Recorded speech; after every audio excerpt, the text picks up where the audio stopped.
نے یہ سمجھا کہ سورج کھڑا ہوا ہے، کبھی ہم نے سمجھا سورج چلتا ہے زمین کھڑی ہوئی ہے. یہ ہمارے علم کے ادوار تھے، یا یوں کہیے علم کے نہیں جہالت کے ادوار. لیکن آج علم انسانی یہاں تک پہنچ گیا کہ کوئی شے کھڑی نہیں ہے، ہر شے تیرتی ہے. اب معلوم ہوا قرآن مجید میں ایک سے زائد جگہ پر آیا کل فی فلک یسبحون، ہر شے اپنے مدار کے اندر اپنی سطح کے اوپر تیرتے ہیں. اسی طریقے سے وقت آئے گا کہ جب کہ ہمیں معلوم ہوگا کہ یہ بات تھی جو آج ہمیں معلوم ہوئی، جو قرآن 7 آسمانوں کے حوالے سے بار بار کہتا ہے. تو جہاں سائنس جو ہے وہ ہمیں قرآن مجید سے ٹکراتی بھی محسوس ہو، وہاں ہمارا معاملہ یہ ہوگا کہ ہم قرآن پر ایمان کو محکم رکھیں گے. ہم سمجھیں گے یہ آیت متشابہات میں سے ہے، اس کا مفہوم ابھی ہم نہیں سمجھ سکتے، لیکن ہمارا ایمان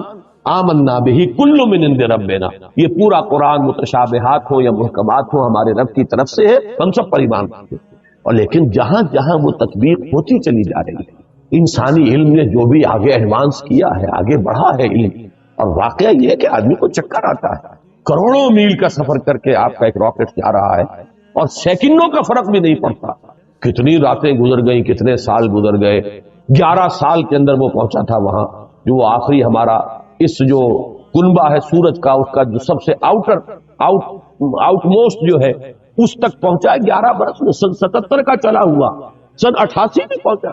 لیکن پورا حساب کتاب صحیح جو یہاں پر بیٹھ کر کیلکولیٹ کیا گیا تھا اسی کے مطابق وہ وہاں پہنچا. تو یہ انسان کی ترقی جو ہے، یہ یوں سمجھیے کہ سٹیگرنگ انسان کا چکر آتا ہے کہ کہاں تک انسان پہنچ گیا. اب اس علم کو آپ نظر انداز کیے رکھیں، اس سے کوئی گفتگو ہی نہ ہو، وہ بس اور آپ چلتے رہے. وہی پرانے مفسرین نے جو کچھ کہہ رہے، وہ پرانے مفسرین وہ خائن نہیں تھے، بددیانت نہیں تھے، لیکن کیا کرتے، ان کے پاس معلومات کا ذخیرہ ہی نہیں. ابھی وہ معلومات کا اتنا لمبا چوڑا ذخیرہ ان کے پاس موجود ہی نہیں، جو کچھ تھا اسی کے اوپر کام کر رہے. تو سائنٹیفک معاملات میں یہ سمجھ لیجئے میری اب تک کی سوچ کا جو حاصل ہے وہ میں نے آج آپ کو بتایا ہے. اول تو میں شدید اختلاف کر رہا ہوں تنزلات کا جو فلسفہ ہے اہل تصوف کے ہاں، وہ تنزلات ذات قرار دیتے ہیں، ذات باری تعالیٰ کے تنزلات ہیں، معاذ اللہ ثم معاذ اللہ ثم معاذ. ہاں یہ تنزلات کا سلسلہ جو تنزلات ستہ کہا جاتا ہے کہیں کچھ اور، لیکن میرے نزدیک یہ تنزلات 3 ہیں، 3 لیولز ہیں اس کے. اور یہ تنزلات جو ہیں در حقیقت اللہ کے اس امر کن سے جو شے وجود میں آئی ہے. اولاً وہ ایک خلق نور تھا، وہ بھی ایک شے ہے، ایک خارجی حقیقت رکھنے والی شے ہے. اس مرحلے پر 2 صاحب شعور، صاحب تشخص ہستیاں پیدا کی گئیں، ارواح انسانیہ اور ملائکہ. اور ان میں جیسا کہ میں نے عرض کیا قطعاً کوئی چیز توحید کے منافی نہیں ہے اگر یہ بات مانی جائے کہ سب سے پہلے جو پیدا کیا گیا وہ نور محمدی ہے، یعنی روح محمدی. نور محمدی در حقیقت روح محمدی کا نام ہے، اس لیے کہ روح جو ہے نوری الاصل ہے. وہ جو اقبال نے کہا ہے کہ نقطہ نوری یہ جو ہے خاک کے اندر پنہا، غافل تو نرا صاحب ادراک نہیں ہے ذوق تجلی بھی اسی خاک میں پنہا، غافل تو نرا صاحب ادراک نہیں ہے. تو یہ جو ہمارا شعور ہے میں در حقیقت اس روح کی بنیاد پر ہے، اور وہ روح جو ہے نوری الاصل، میری بھی آپ کی بھی. اگرچہ وہ نور محمد الرسول اللہ صلی اللہ علیہ وسلم کی روح کا جو معاملہ ہے،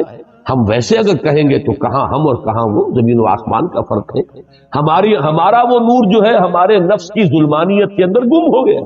اور وہاں وہ جو نور ہے وہ اپنے نفس کے اوپر ایسے غالب ہے کہ حضور نے جیسے کہ فرمایا کہ شیطان تو میرے ساتھ بھی ہے لیکن میں نے اسے مسلمان بنا لیا، جبکہ ہمارا شیطان ہم پر حاوی ہے. ہمارا وہ ٹمٹماتا ہوا چراغ جو ہے کبھی کبھی اس کی کوئی ہمیں کوئی رمق جو ہے وہ کبھی محسوس ہوتی ہے. یہ بڑا پیارا جملہ ہے ابن سینا کا، بڑا پیارا جملہ ہے. ظاہر بات ہے فلسفی تھے اور ان کی بہت سی باتوں سے ہمیں اختلاف ہے، لیکن یہ کہ بہت سی باتیں ان کی بڑی بلند بھی ہیں. یہ جملہ نوٹ کرایا تھا ہمیں مولانا منتخب الحق صاحب مرحوم نے، جو ایک مرتبہ ہمارے یہاں محاضرات میں بھی آئے تھے، میرے استاد تھے جب میں ایم اے اسلامیات کر رہا تھا کراچی. تو ان کا جملہ تھا، پورا تو مجھے اب یاد نہیں ہے، کہ اگر تم یہ چاہتے ہو کہ تمہیں بھی انوار ربانی سے کوئی حصہ ملے، فجاہد فی خلواتک، تو اپنی خلوتوں میں تنہائیوں میں مجاہدہ کرو، مراقبہ کرو، ارتکاز توجہ کرو. فلعل شعشعۃ تلمع لک، ہو سکتا ہے کبھی کوئی ایک کرن چمک اٹھے، کبھی اللہ تعالیٰ کی تجلی کا کوئی ایک ہمیں بھی حصہ مل جائے. بڑی ریاضت ہے. اور وہاں محمد الرسول اللہ صلی اللہ علیہ وسلم کی روح جو ہے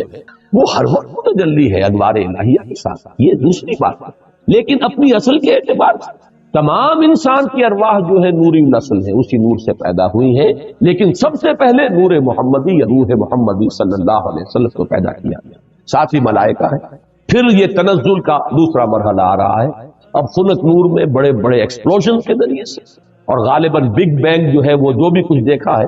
میں نے کئی مرتبہ بات کہی ہے کہ یہ جدید فلسفی ہوں یا جدید سائنسدان ہوں، ان کی جہاں تک ایکویٹی آف آبزرویشن کا تعلق ہے، بڑی ایکیوٹ آبزرویشن ہے، انہوں نے غور بہت کیا ہے، سوچا ہے، تو بہت چیزیں انہوں نے دیکھی، اگرچہ ان کی تعبیر، توجیہ اور ان میں کیا ربط و تعلق ہے اس میں ٹھوکریں کھا گئے۔ فرائیڈ کی عظمت کا میں قائل ہوں کہ اس نے انسانی شخصیت کے 3 لیول معین کر لیا، آبزرو کیا ہے کہ انسان کے اندر 3 لیولز ہیں، ایک سب سے نیچے ہے اڈ اور لیبیڈو، اس کے حیوانی تقاضے، اس سے اوپر ہے اس کا سیلف، خودی، اس سے اوپر ایگو اسے کہتا ہے، اور اس کے اوپر ہے سپر ایگو۔ 3 لیول، میں سمجھتا ہوں یہی 3 لیول ہیں جو ہمیں ہمارا دین بتاتا ہے، نفس، قلب اور روح۔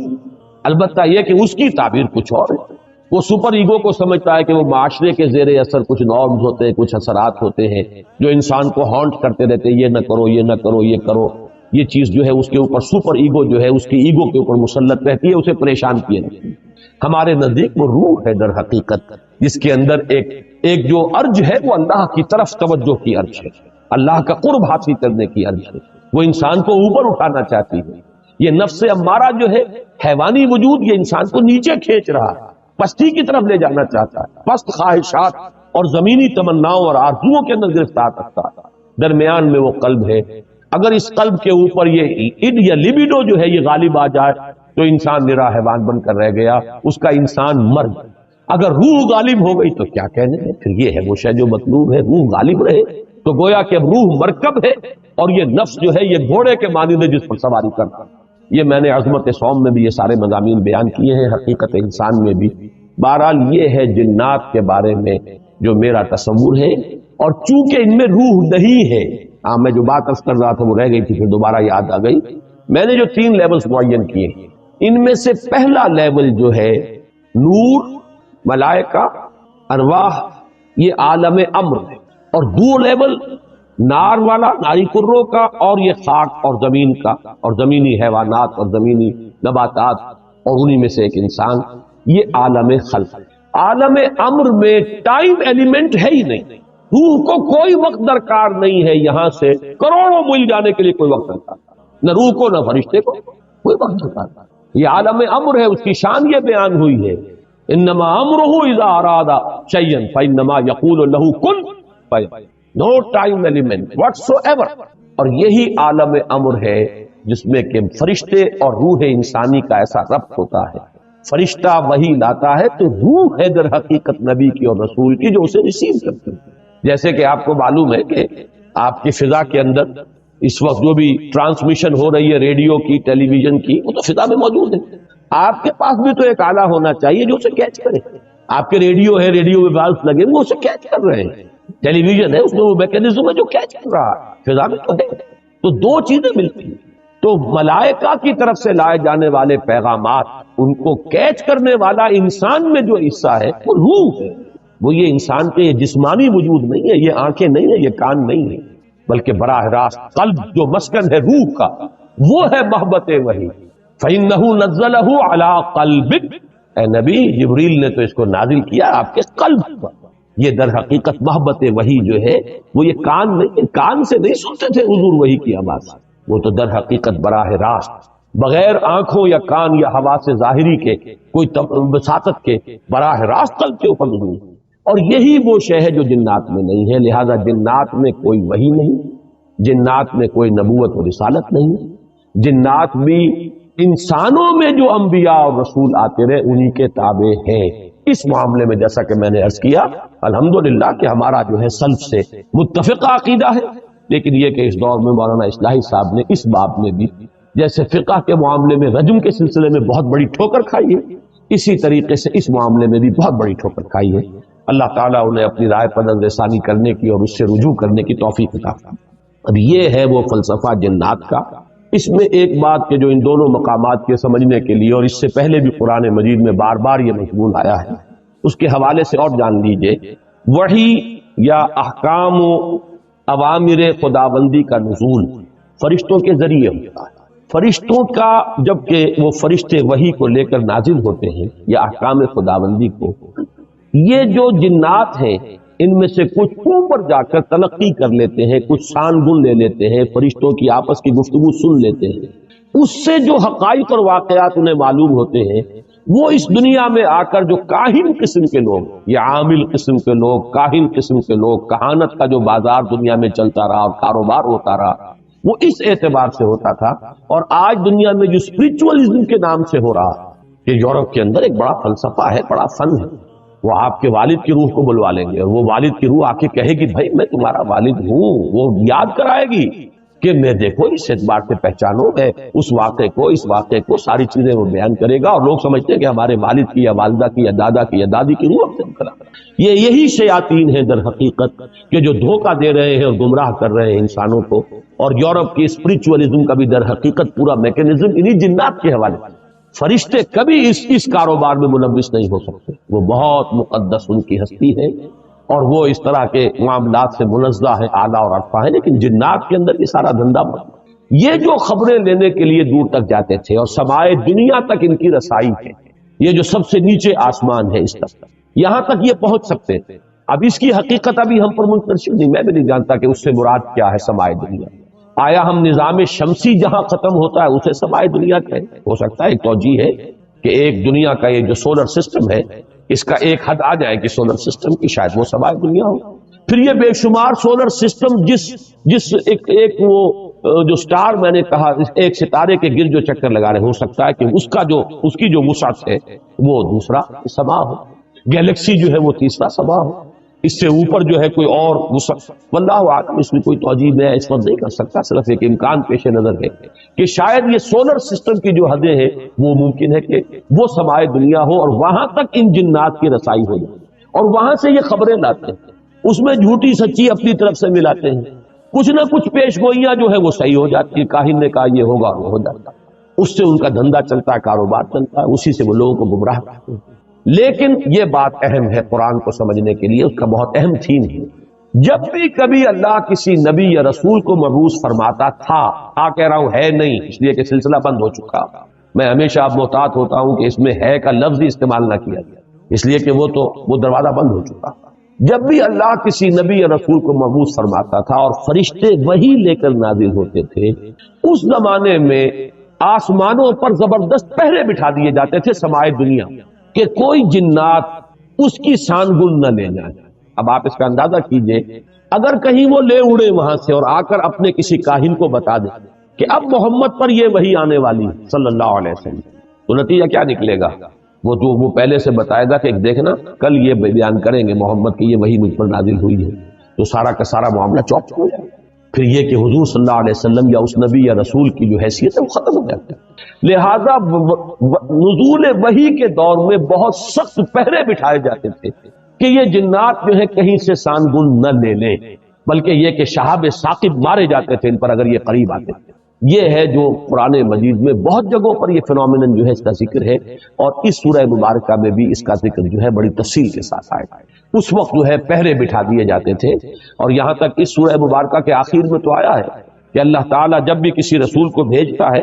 تو اللہ تعالیٰ اس کے لیے پہرے بھیجتا ہے۔ یہ آخری آیت میں آپ کو سنا رہا ہوں، اس کی آخری آیات کے قریب ہے، الا من ارتضى من رسول فانه يسلك من بين يديه ومن خلفه رصدا۔ جب بھی کبھی وہ نبوت کا پیغام یا رسالت کا پیغام جو وہی اللہ تعالیٰ بھیجتا ہے تو اس کے آگے اس کے پیچھے پہرا لگاتا ہے، پہرے دار بھیجتا ہے کہ اس کے اندر سے کوئی لے نہ اڑے یا اس میں کوئی اور چیز شامل نہ کروا دے، شیاطین جو ہے، اور اس سے جو ہے اس وحی کی جو سینکٹی ہے وہ مجموع ہے۔ تو یہ بھی ذکر جو ہے اس سورہ مبارکہ میں موجود ہے۔ اب جیسا کہ میں نے عرض کیا تھا یہ باتیں تو ہوئی تمہیدی اور کافی طوالت ان کی آج ہو گئی ہے، لیکن یہ کہ اب ہم اس کا ترجمہ بھی کر لیتے ہیں، لیکن ترجمے سے پہلے میں عرض کر دوں، روایات میں دو واقعات ہمیں ملتے ہیں کہ جن میں ذکر ہے کہ حضور صلی اللہ علیہ وسلم کے علم کے بغیر کچھ جن آپ کو قرآن پڑھتے ہوئے سن گئے، قرآن سنا آپ کی بات، ایک تو روایت وہ ہے جو حضرت عبداللہ ابن عباس سے ہے رضی اللہ تعالی عنہما، یہ روایت بخاری میں بھی ہے، مسلم میں بھی ہے، ترمذی میں بھی ہے۔ ظاہر بات ہے بخاری مسلم میں ہے تو کسی اور کا ذکر کرنے کی ضرورت نہیں، حضرت ابن عباس رضی اللہ تعالی عنہ سے یہ منقول ہے۔ وہ فرماتے حضرت ابن عباس رضی اللہ تعالی عنہما، اس لیے کہ حضرت عباس بھی صحابی ہیں اور ابن عباس بھی صحابی ہیں، وہ فرماتے ہیں کہ حضور صلی اللہ علیہ وسلم کچھ صحابہ کے ساتھ عکاظ کا میلہ جو ہوتا تھا، بازار لگتا تھا، وہاں تشریف لے جا رہے تھے۔ راستے میں وادی نخلا پر آپ کا پڑا ہوا، رات آپ نے وہاں بسر کی، فجر کی نماز آپ پڑھا رہے تھے اپنے ساتھیوں کو اور اس میں آپ نے قرآن مجید کی تلاوت کی، تو وہاں سے جنوں کا گزر ہوا، انہوں نے پورے اطمینان کے ساتھ وہاں قرآن سنا۔ ایک واقعہ تو یہ ہے، اور یہ جہاں تک تعلق ہے اس کے یعنی ثقہ ہونے کا اس روایت کا، تو ظاہر بات ہے کہ یہ صحیحین کی روایت ہے، اس کے بارے میں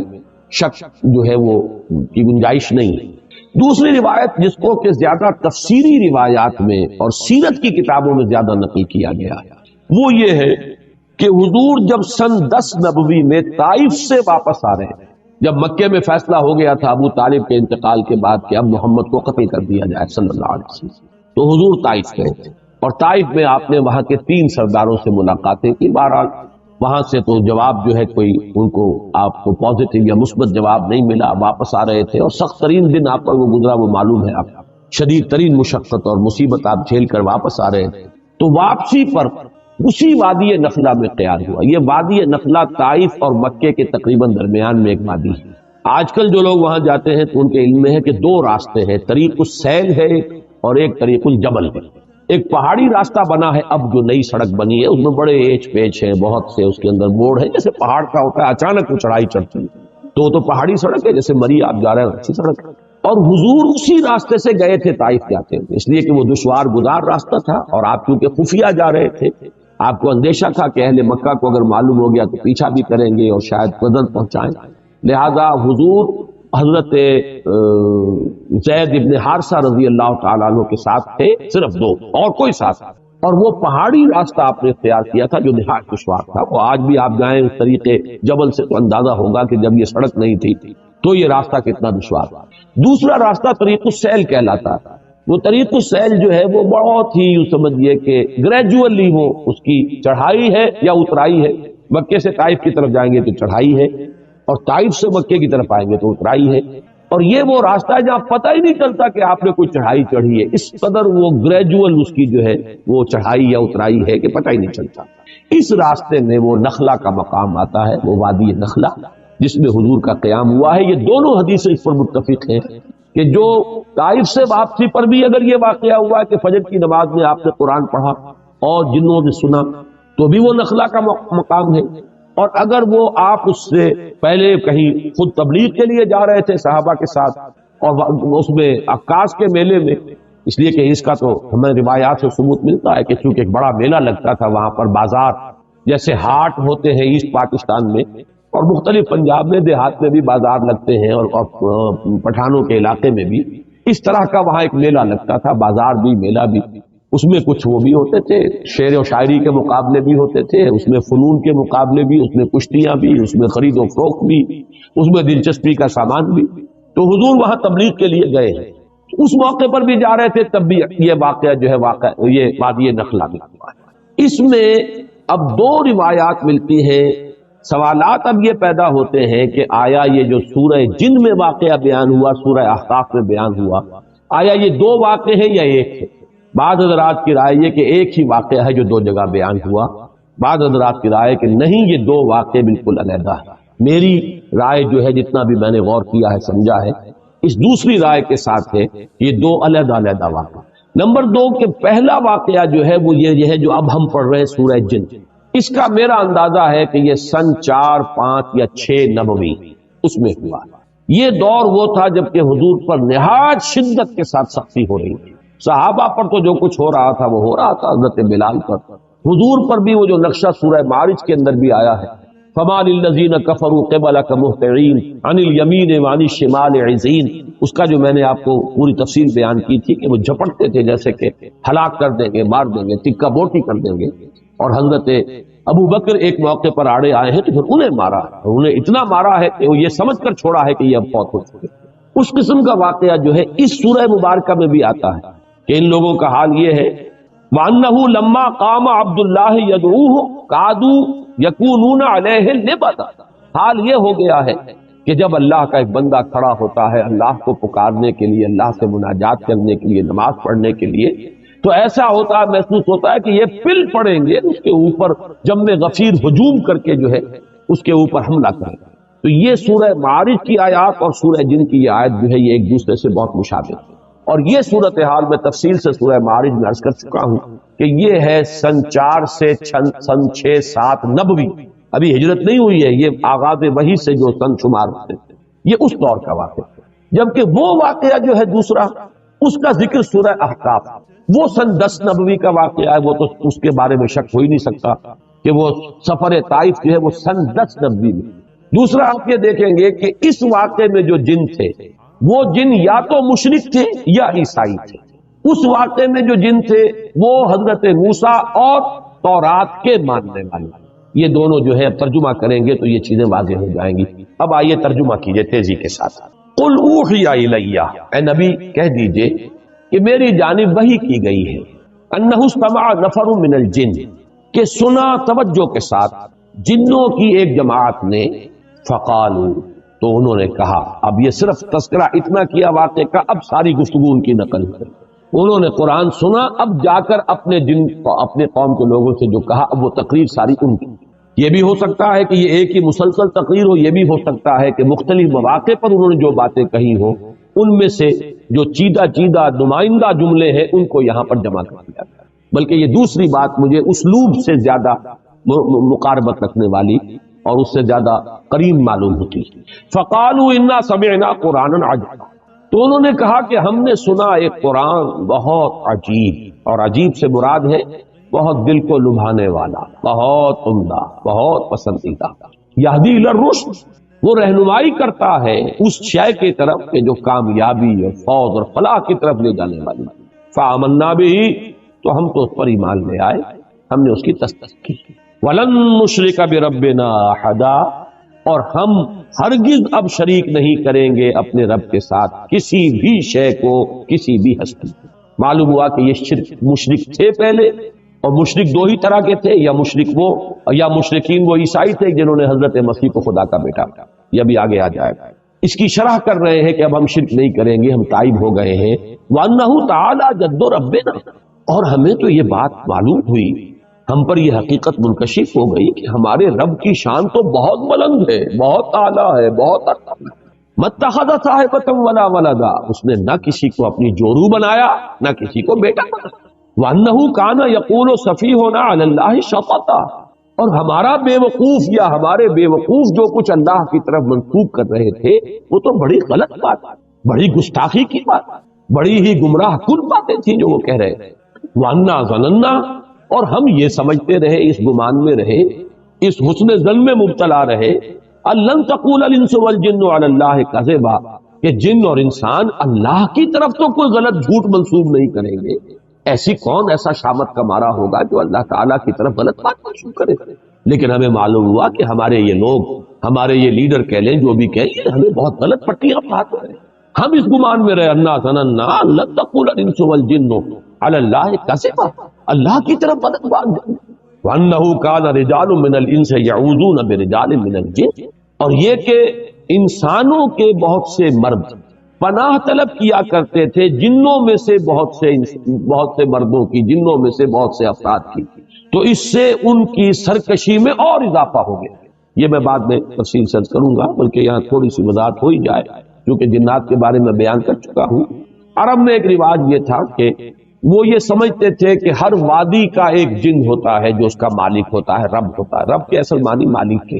لہذا جب بھی کبھی ان کا قافلہ کہیں رات کو قیام کرتا تھا کسی وادی میں تو پکار کر کہتے تھے کہ ہم اس وادی کے رب یا اس وادی کے جن کی پناہ میں آتے ہیں، ہم اس کی پناہ کرتے ہیں۔ یہ ان کا عقیدہ تھا کہ پھر کوئی شے گردن نہیں پہنچاتی، اور اس اعتبار سے کہا جا رہا ہے کہ یہ انسان جو ہے اشرف المخلوقات ہو کر، مسجود ملائک ہو کر، یہ جنوں کی پناہ طلب کیا کرتے تھے۔ اس سے ان کی سرکشی میں اور گمراہی میں اور اضافہ ہو گیا۔ وَأَنَّهُمْ ظَنُّوا كَمَا ظَنَنْتُمْ، اور انہوں نے بھی یہی گمان کیا تھا جیسے کہ تم نے گمان کیا۔ ان لن یبعث اللہ احد، کہ اللہ کسی کو نہیں اٹھائے گا۔ اس کے دو معنی ہیں، وہ بعد میں تفصیل سے کر دوں گا۔ یعنی بعث بعد الموت، کوئی موت اور کوئی بعث بعد الموت نہیں ہے، موت کے بعد جی اٹھنا نہیں ہے، یا نہیں بھیجے گا، نہیں اٹھائے گا اللہ کسی نبی یا رسول کو۔ ان لن یبعث اللہ احد وَأَنَّا لَمَسْنَا السَّمَاءَ فَوَجَدْنَاهَا مُلِئَتْ حَرَسًا شَدِيدًا وَشُهُبًا، اور ہم نے آسمان کو ٹٹولا تھا۔ یہ وہی جو خبریں لینے کے لیے جایا کرتے تھے، تو ہم نے آسمان کو ٹٹولا تھا، سانگل لینے کی کوشش کی تھی، تو ہم نے پایا تھا اسے کہ اسے بھر دیا گیا۔ مُلِئَتْ، ملیان کہتے ہیں کوئی شے جو بالکل بھری ہوئی، تو مُلِئَتْ حَرَسًا کہ پہروں سے، پہرے داروں سے بھر دی گئی ہے، شدیداً بڑا شدید پہرا لگا دیا گیا ہے، وَشُهُبًا، اور یہ جو شہاب ثاقب ہے ان کا بڑا سٹاک جمع کر لیا گیا، میزائل کھڑے ہوئے وہاں پہ کہ اب اگر کوئی جائے گا تو پھر اس کا پیچھا جو ہے وہ میزائل کرے گا، وہ شہاب ثاقب۔ وَأَنَّا كُنَّا نَقْعُدُ مِنْهَا مَقَاعِدَ لِلسَّمْعِ، اور ہم تو بیٹھا کرتے تھے وہاں اپنے مورچوں میں سننے کے لیے۔ مقعد کہتے ہیں بیٹھنے کی جگہ۔ یہ سورہ آل عمران میں یہ لفظ آیا ہے، اِسْتُبَوِّئُ الْمُؤْمِنِينَ مَقَاعِدَ لِلْقِتَالِ، اے نبی وَإِذْ غَدَوْتَ مِنْ أَهْلِكَ، جب آپ اپنے گھر سے نکلے تھے صبح کے وقت، اہل ایمان کو مورچوں میں بٹھا رہے تھے، مورچہ بند کر رہے تھے، تو ان کی بھی کوئی جگہ ایسی تھی جہاں یہ طاق میں بیٹھتے تھے، اور وہ وہاں پر بیٹھ کر پھر وہ ملائکہ کی باتیں سنتے تھے، اور اس سے جو چیزیں ملتی تھی آ کر وہ ان اپنے جو ان کے کلائنٹس تھے یہاں انسانوں میں سے جو کاہن وغیرہ، ان کے وہ کانوں میں پھونکے مارتے تھے، اس سے ان کا دھندا چلتا تھا۔ تو ہم بیٹھا کرتے تھے اس آسمان میں اپنے مورچوں میں، اپنی جگہوں پر، کمین گاہوں میں، کمین گاہ کا لفظ زیادہ مناسب ہوگا مورچے سے، اپنی کمین گاہوں میں ہم بیٹھا کرتے تھے۔ فَمَن يَسْتَمِعِ الْآنَ يَجِدْ لَهُ شِهَابًا رَصَدًا، تو جو کوئی اب سننے کی کوشش کرے گا وہ اپنی گھات میں پائے گا ایک شہاب۔ رصد کہتے ہیں گھات میں ہونا کسی کا۔ ان ربک لبالمرصاد، تیرا رب جو ہے گھات میں ہے، وہ پکڑ اس کی طرف سے گرفت آیا چاہتی، تو وہ دیکھے گا شہاب ثاقب کے گویا کہ وہ تیار ہے بالکل اس کا پیچھا کرنے کے لیے۔ وَأَنَّا لَا نَدْرِي أَشَرٌّ أُرِيدَ بِمَنْ فِي الْأَرْضِ أَمْ أَرَادَ بِهِمْ رَبُّهُمْ رَشَدًا، اور یہ کہ ہمیں یہ معلوم نہیں ہے، ہم یہ نہیں جانتے کہ آیا زمین والوں کے ساتھ جو زمین میں بس رہے ہیں ان کے ساتھ کسی شر کا ارادہ کیا گیا ہے، ام اراد بہم ربہم رشدا، یا ان کے رب نے ان زمین والوں کے ساتھ، انسانوں کے ساتھ کسی بھلائی کا، خیر کا، رشد کا ارادہ فرمایا، یہ ہم نہیں جانتے کہ نتیجہ اس کا کیا نکلے گا۔ وَأَنَّا مِنَّا الصَّالِحُونَ وَمِنَّا دُونَ ذَلِكَ، اب وہ آپس میں گفتگو کر رہے ہیں، دیکھیں ہم میں بھی کچھ صالح بھی ہیں یا تھے، رہے ہیں، اچھے لوگ بھی رہے ہیں جنوں میں، اور کچھ دوسرے قسم کے لوگ بھی ہیں۔ اب یہاں اشرار کا لفظ نہیں لائے،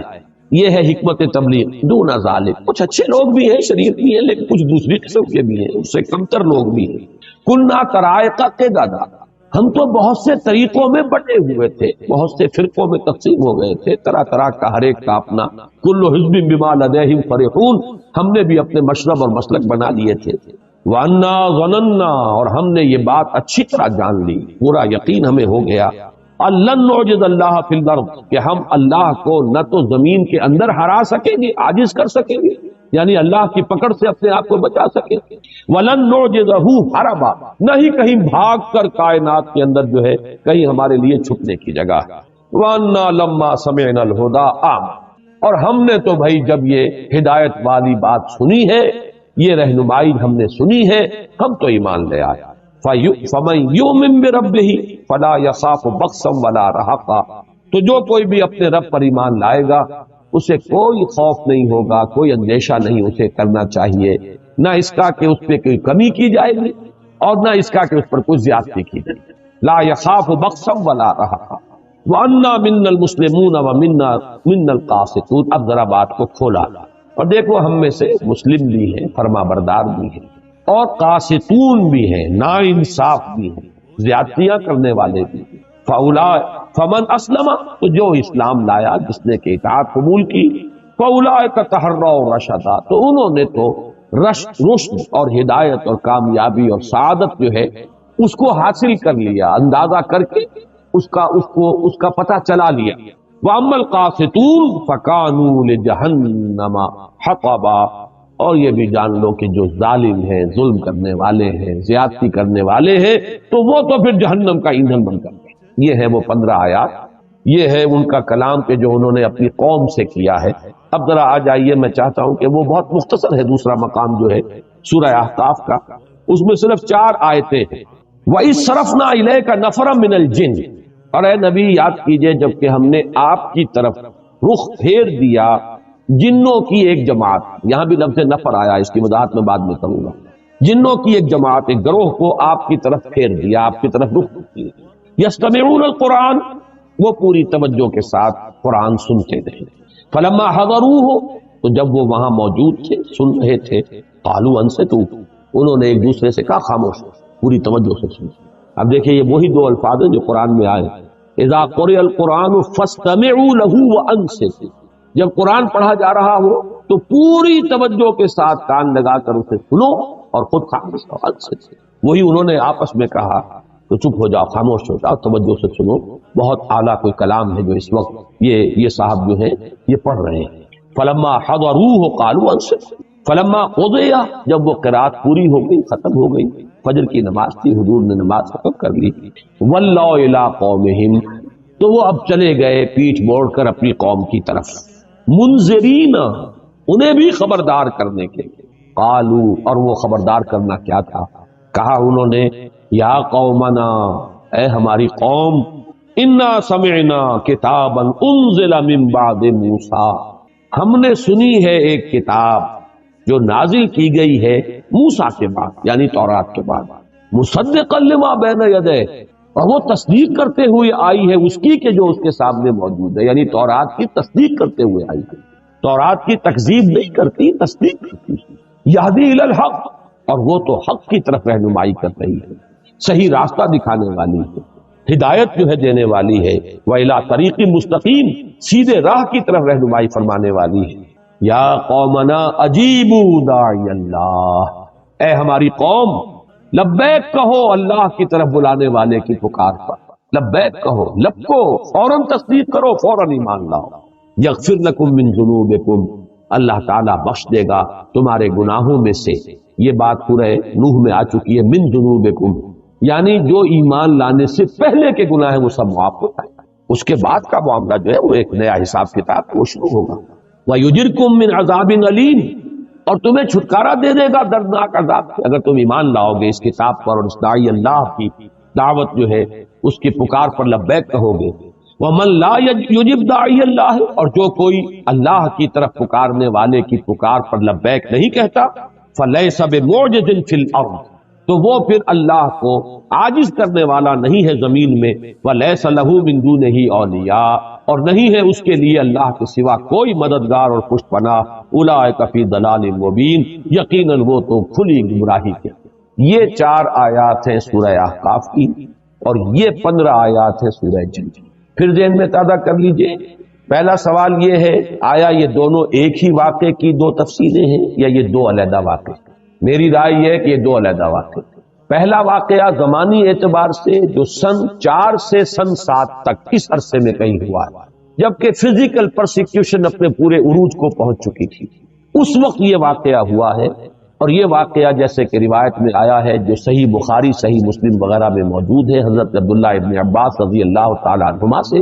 یہ حضور جب تشریف لے جا رہے تھے صحابہ کی ایک جماعت کے ساتھ عکاظ کے میلے کی طرف، تو رات کا پڑاؤ جو ہے وادی نخلا میں ہوا اور وہاں آپ نے فجر کی نماز میں پڑھا۔ یہ واقعہ ہو،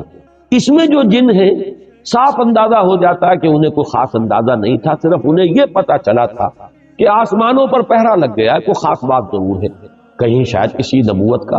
ظہور ہوا ہو، کوئی خاص معاملہ ضرور ہے، ورنہ یہ پہرے نہیں ہوتے تھے، ہم تو یہاں بیٹھا کرتے تھے، سانگل لیتے تھے، کاہنوں کو جا کے کانوں کے اندر پھونکے مارتے تھے، ہمارا دھندا چل رہا تھا۔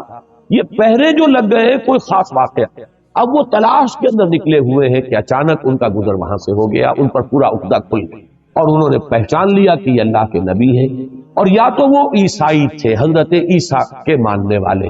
اور وہ عیسائی کے جو تثلیث کے قائل ہیں، جنہوں نے اس وقت کی جو تثلیث تھی یہ بھی جان لیجئے، اس میں 2 تثلیثیں ہیں دنیا میں، ایک تثلیث ہے اللہ اور حضرت مریم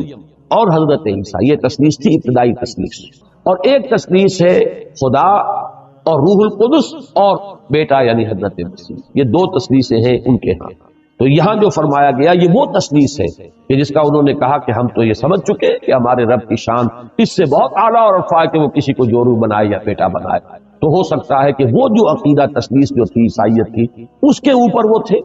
یا پھر وہ مشرکین تھے، اس لیے کہ مشرکین نے بھی جو مشرکین عرب تھے انہی کے دین پر تھے وہ، اس لیے کہ وہ فرشتوں کو خدا کی بیٹیاں کہتے تھے، اور انہوں نے جو بات سمجھی ہے پوری طرح تفصیل سے بیان کی ہے. جبکہ یہ جو دوسرا واقعہ ہے یہ سن 1090 کا ہے، جبکہ حضور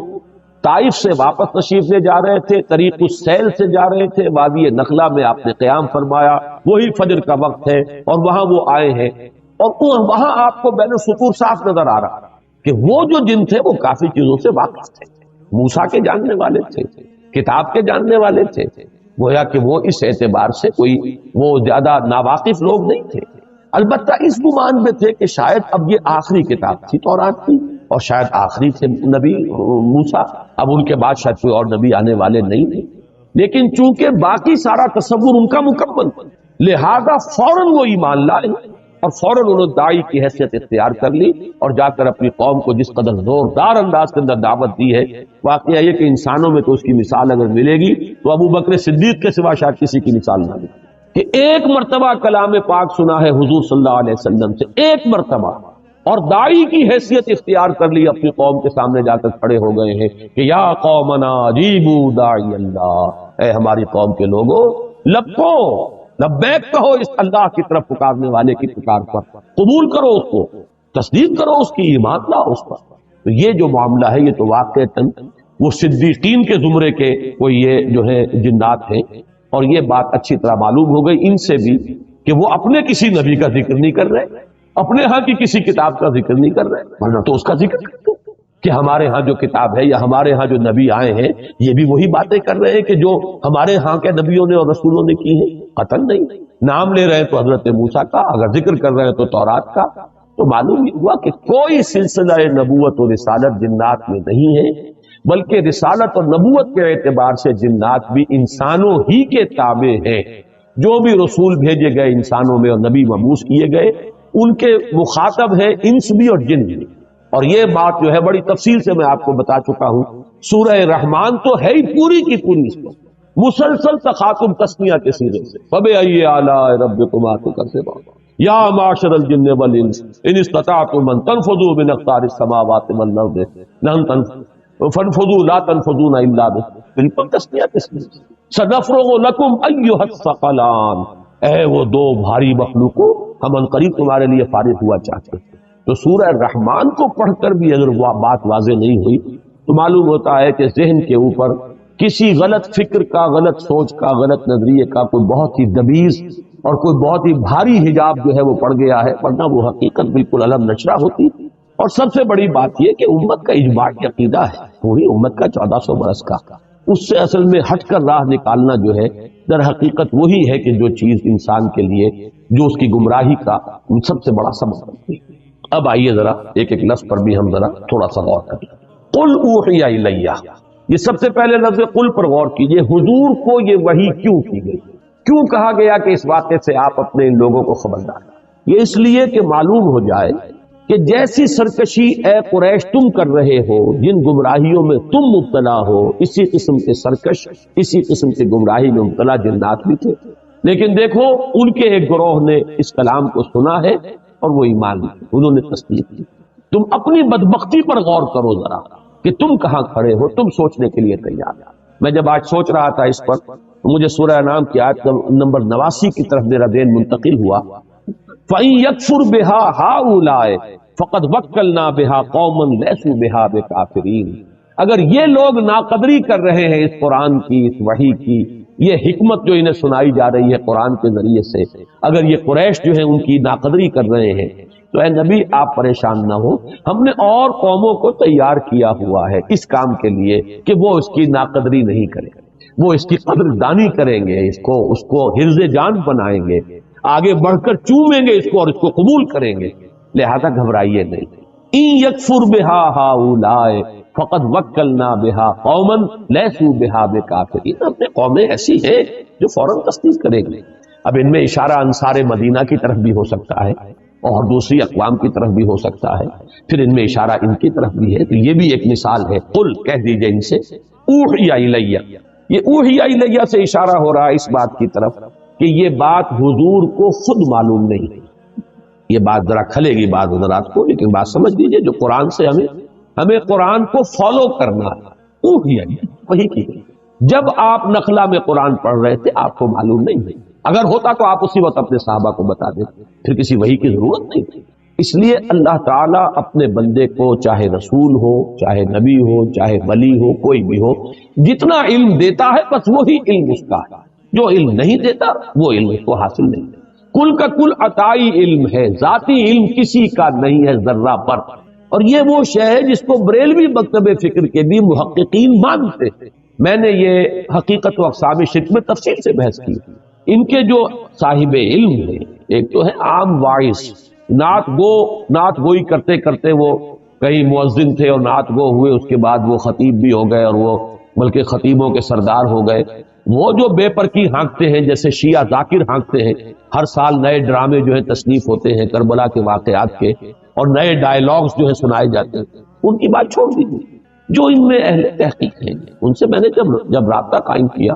مثلاً ایک ساہیوال جو اب کہلاتا ہے، منگمری تھا اس زمانے میں، وہاں کے بہت بڑے عالم ہیں، بریلوی مکتب فکر کے زعماء میں سے ہیں، میں ان سے پاس گیا، میں نے کہا مسئلہ کیا علم غیب کا؟ تو صاحب کہا، کتابیں نکال کے دکھائی دے کہ ہم 3 باتیں مانتے ہیں حضور کے علم کے بارے میں۔ حضور کا علم حادث ہے، قدیم نہیں۔ حضور کا علم محدود ہے، لا محدود نہیں۔ حضور کا علم عطائی ہے، ذاتی نہیں۔ بات 3 باتیں مان لیجیے تو بات ختم ہو گئی۔ اب جھگڑا کا باقی رہ گیا یہ کس کا علم تھا کس کا نہیں تھا، یہ ہم کون فیصلہ کر گئے؟ کیا چیز معلوم تھی کیا نہیں معلوم تھی؟ ہم نہیں ناپ سکتے حضور کے علم کو، البتہ جہاں پہ ایسے اشارے مل جاتے ہیں اس سے بات سمجھ میں آتی ہے کہ یہ بات آپ کو از خود معلوم ہوئی ہوتی تو وہی کی ضرورت نہیں تھی کہ آپ کے علم میں ہوتا کہ فرشتے موجود، یہ جنات آئے ہوئے ہیں اور یہ میری بات سن رہے ہیں، قرآن سن رہے ہیں، اور انہوں نے جا کر یہ بات کہی صراحت کے ساتھ۔ وہاں پر بھی یہی ہے سورہ احقاف میں کہ اللہ تعالیٰ فرماتا ہم نے بھیج دیا تھا، ہماری مشیت کے تحت آئے تھے، از خود نہیں آئے تھے۔ اس صرفنا الیک نفرا من الجن، ہم نے رخ پھیر دیا کچھ جنوں کی ایک جماعت کا کہ وہ آپ کی طرف آئی اور قرآن اس نے سنا۔ یہاں بھی فرمایا قل اوحی الی، کہہ دیجئے مجھ پر وحی کی گئی ہے، انہ استمع نفر من الجن، کہ جنوں کی ایک جماعت نے توجہ سے سنا۔ استماع کو نوٹ کر لیجئے، سمع یسمع کے معنی ہے مجرد سننا، اور استماع یستمع باب افتعال بنے گا استماع، اس کے معنی پورے توجہ سے کان لگا کر دھیان سے سنتے۔ فاستمعوا له وانصتوا، نفر کی جو کے لفظ کا اطلاق ہوتا ہے عربی میں 3 سے 10 تک، اور روایات میں معلوم ہوتا ہے بعض میں کہ یہ 9 تھے، بعض میں 7 کا حصہ تھا، واللہ اعلم۔ فقالوا انا سمعنا قرانا عجبا، تو انہوں نے کہا کہ ہم نے سنا ایک قرآن، ایک پڑھی جانے والی شے، قرآن کے معنی پڑھی جانے والی شے، پر ہم نے سنی وہ عجبا۔ اب یہ عجب جو ہے یہ مصدر ہے، عجیب صفت مشبہ ہوتی ہے، عجیب، لیکن عجیب کے لفظ کو چھوڑا گیا عجبا، اور جب مصدر آتا ہے بطور صفت تو اس کے اندر بہت مبالغہ ہوتا، بہت عجیب۔ لیکن عجیب کی میں نے کئی مرتبہ وضاحت کی ہے کہ عجیب اردو میں ہم کہتے ہیں کسی شے کو جو ان یوزول ہو، غیر معمولی سی، عام حالت سے علیحدہ۔ عربی میں عجیب کے معنی ہے نہایت دل کو لبھانے والی، دل کو پسند آنے والی، جو آیا ہے قرآن مجید میں سورہ احزاب میں کہ حضور کو ایک موقع پر حکم دیا گیا کہ اب آپ مزید کوئی نکاح نہیں کرتے۔ وَلَوْ أَعْجَبَكَ حُسْنُهُنَّ، چاہے کسی خاتون کا حسن جو ہے آپ کو بہت ہی پسند آ جائے، دل کو لبھائے، لیکن اب نکاح کی آپ پر پابند، آئندہ آپ کوئی اور نکاح نہیں کریں۔ تو یہ عجب جو ہے در حقیقت یہ لفظ جو ہے عجیب، تو یہ کسی عجیب و غریب شے کو نہیں کہتے بلکہ دل کو لبھانے والی، بہت پسند آنے والی۔ ہم نے سنا ایک قرآن جو بڑا ہی دل کو لبھانے والا تھا۔ یہدی الی الرشد، رشد یہاں پر آیا ہے سبیل الرشاد کے معنی میں، جیسا کہ سورہ مومن کی آیت نمبر 39 میں وہ راستہ، رشد جو ہے بڑا جامع لفظ ہے۔ آپ 4 الفاظ بار بار دیکھیں گے قرآن میں، فوز فائزون سے بنا، فلاح جس سے مفلحون بنا، سعید یعنی خوشبخت، اور یہ رشید جس سے بنا ہے رشد۔ رشد، فوز، فلاح، ویسے تو اب الفاظ جب بولتے ہیں تو اس کو ہم اس طریقے سے جمع کر لیتے ہیں، ان میں سے ہر ایک کا اپنا ایک مفہوم ہے۔ تو اس میں رشد کا لفظ جو ہے اس میں بہت سی چیزیں جمع ہو جاتی ہیں، خوبی، نیکی، بھلائی، علم، سچائی، یہ تمام چیزیں جمع ہوں گی تو رشد، یہدی الی الرشد یعنی یہدی الی سبیل الرشاد، فآمنا بہ تو ہم اس پر ایمان لے آئے، ولن نشرک بربنا احدا، یہ لام نون کے ساتھ جو نفی آتی ہے عربی زبان میں انتہائی تاکیدی عزم مصمم ہے، اب ہم اپنے رب کے ساتھ کسی کو شریک نہیں۔ اس میں اندازہ ہو رہا ہے کہ کس قدر انہیں پچھتاوا ہوا ہے کہ ہم کن حماقتوں میں مبتلا ہیں، ہم کن گمراہیوں کے اندر جو ہے وہ ہم گرفتار ہیں، کن وادیوں میں بھٹکتے رہے تھے، ہم پر تو حقیقت منکشف ہے۔ اللہ تعالیٰ یہی جذبہ ہمیں عطا فرمائے کہ ہم بھی کبھی اپنی سابقہ زندگی پر اس اعتبار سے پشیمان ہو، جتنی پشیمانی ہوگی اتنے ہی درجے میں عزم ہوگا اصلاح کا اور ارادہ بنے گا اپنے آپ کو بدلنے کا۔ تو یہ در حقیقت ان کی اس پشیمانی کا جو ہے ایک پیمانہ ہے، فَلَن نُشْرِكَ بِرَبِّنَا أَحَدًا وَأَنَّهُ تَعَالَى جَدُّ رَبِّنَا مَا اتَّخَذَ صَاحِبَةً وَلَا وَلَدًا، ہمارے رب کی شان تو بہت بلند ہے۔ یہ جد کا لفظ ہماری ثنا میں آتا ہے، سبحانک اللہم و بحمدک، تعالی جدوں کا، تیری شان بہت بلند ہے، انہ تعالی وہی لفظ ہے وہاں پر ثنا میں، ہمارے رب کی شان بہت بلند ہے، اس سے بہت اعلیٰ عرفہ منزہ ہے کہ وہ کسی کو جورو بنائے یا بیٹا بنائے۔ یہ بات سمجھ لیجئے، یہ چیز اللہ کے شایان شان میں کیوں نہیں؟ اس لیے کہ